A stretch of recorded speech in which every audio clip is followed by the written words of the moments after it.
We will start a new series because we will be reading Matthew chapter 28. So, babasa po tayo in Tagalog.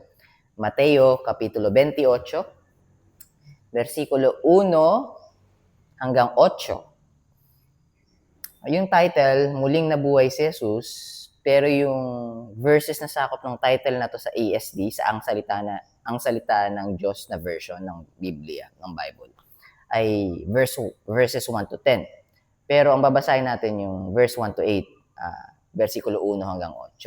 Now, parallel verses nito ay Mark chapter 16, verse 1 to 10, Luke chapter 24, verse 1 to 12, John chapter 20, verse 1 to 10. So, yun yung mga parallel verses. Probably different perspective or different view but saying the same thing. Okay. Verse 1 po tayo. Medyo mahaba-haba kasi 8 verse to. So, simulan ko na. Pagkatapos ng araw ng pamamahinga, after Sabbath day or day of Shabbath, pagkatapos ng araw ng pamamahinga, sa madaling araw ng linggo, pumunta sa libingan si Maria Magdalena kasama ang isa pang Maria para tignan ito. So, hindi nabanggit kung si Mary, Mother of Jesus, at least dito sa verse, or si Mary, the sister of Martha and Lazarus. So, at least mayroong tatlong Maria na na-introduce or na binabanggit dito sa Bible. Si Mary Magdalene, Mary of Magdala, Mary, the sister of Martha and Lazarus, and then Mother Mary, the mother of Jesus. So, bumalik daw para tignan. So, kung babalikan natin yung 27, yung last part or last parts ng Mateo Kapitulo 27, makikita natin doon yung mga Pharisees sinisigurado na walang makakakuha ng bangkay ni Jesus, ng katawan ni Jesus. So, pinabantayan yon sa temple guards. Tapos pumayag naman si Pontius Pilate. Ngayon, on the third day, sinilip naman nila Mary Magdalene. Yan. Tinignan naman nila, binisita nila. Alright, so verse 2 na tayo. Biglang lumindol ng malakas dahil isang anghel ng Panginoon, so angel, meaning din ng angel messenger, biglang lumindol ng malakas dahil isang anghel ng Panginoon ang bumaba mula sa langit at iginulong ang batong nakatakip sa libingan at inupuan ito. So, dumating yung angel. Actually, Tagalog naman eh. So, gets nyo naman yun. Gets nyo naman. So, 3. Nakakasilaw na parang liwanag ng kidlat ang kanyang anyo at puting-puti ang kanyang damit. Alright, describing the angel. 4. Nanginig sa takot ang mga sundalong nagbabantay nang makita ang anghel at sila'y nabuwal na parang mga patay. So, nawalan ng malay, pero nanginig muna. Kumbaga, nag-trembling in fear. Kasi lumindol, earthquake, tapos biglang nag-roll yung bato na kailangan itulak ng multiple people para ma-roll out. Tapos kusang gumalaw, tapos may magpapakita sa'yo puting-puti ang kanyang anyo na parang kidlat na nagliliwanag. Yun nga.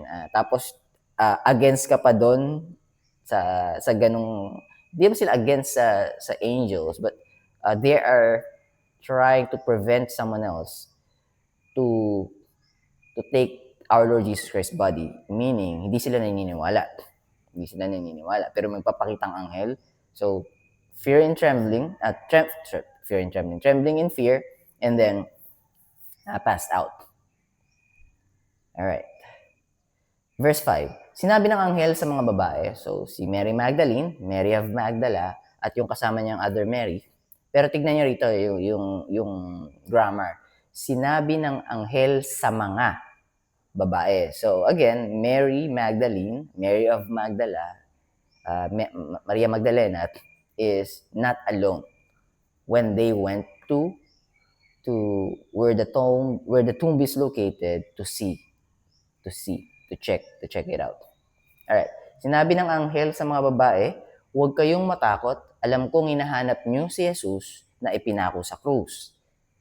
6. Wala na siya rito dahil nabuhay siyang muli tulad ng sinabi niya. Destroy this temple and I will raise it up after 3 days. Wala na siya rito dahil nabuhay siyang muli tulad ng sinabi niya. Hali kayo, tignan ninyo ang pinaglagyan ng kanyang bangkay, ng kanyang katawan. 7. Pagkatapos, puntahan nyo agad ang mga alagad niya, mga disciples, mga apostles, at sabihin nyo sa kanila na nabuhay siyang muli at mauuna siya sa inyo sa Galilea. Doon niyo siya makikita. Tandaan nyo ang sinabi ko sa inyo. Alright. Verse 8, last verse. Kaya dali-daling umalis ang mga babae mula sa libingan, na bagamat takot na takot ay puno ng kagalakan. Kasi, marinig mo ba naman yun? After grieving, lalo na sila, yung mga babae, syempre, kumbaga parang mas malambot, parang, mga babae, mararamdaman pa talaga pagka yung malungkot at talagang nabasag or wasak yung kanilang puso. Durog na durog. Tapos sila pa yung nandun. Aside from Apostle John the Beloved, other apostles, the 10 apostles scatter. The shepherd will be stricken and the sheep will be scattered. But Apostle John stayed and watched the whole thing with the woman follower of Jesus, woman followers of Jesus Christ. So they stayed. The woman, the followers of Jesus, saw all the things that happened to him. So talagang durog yung puso ng mga babae na ito. And being the first witnesses, women being the first witnesses back in the days is not a reliable source. It's not a reliable source of information. So if they're just going to make this one up, kung this is a scheme to deceive a lot of people, they will not use women to be the first witnesses. It will not make sense sa mga tao back then. Bakit yung mga babae? Ibig sabihin, hindi ka panipaniwala galing sa babae. Now, but that's what happened. Alright. So, ulitin ko lang po. Basahin ko lang yung last verse kung hindi ko pa natapos. Verse 8. Kaya nabasa ko na ba yung verse 7? Okay. Tandaan ninyo ang sinabi ko sa inyo. Alright, yun yung verse 7. Last part ng verse 7. So, verse 8 tayo. Kaya dali-daling umalis ang mga babae mula sa libingan na bagamat takot na takot ay puno ng kagalakan. Andito pala tayo nahinto. At patakbo silang pumunta sa mga alagad para sabihin ang mensahe ng anghel. Alright, so we're just gonna park at that for the meantime, for the time being. Tapos tutuloy natin bukas. But ito na, resurrected na po si Jesus and Mary Magdalene and the other Mary and mga babae kasi. So pwede it could be talking about 2 or more women. But it is clear that Mary Magdalene has with her the other Mary. Alright. Tapos, binigyan sila ng instructions ng angel na nagpakita sa kanila to inform the disciples. So, again, the woman is the first witness and they share the message to the apostles and disciples. And yeah, continue natin bukas. Paganda to. And this is the last chapter of Matthew. So, tara, samahan niyo ako basahin to. Ilang part ko nga ba to din is pinartition. Punta na ako sa dulo. 4 parts. So, 4 days. 4 days.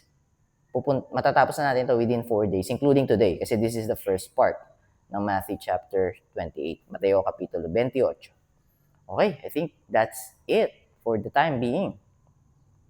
And see you tomorrow. God bless you. Keep safe. Bye for now.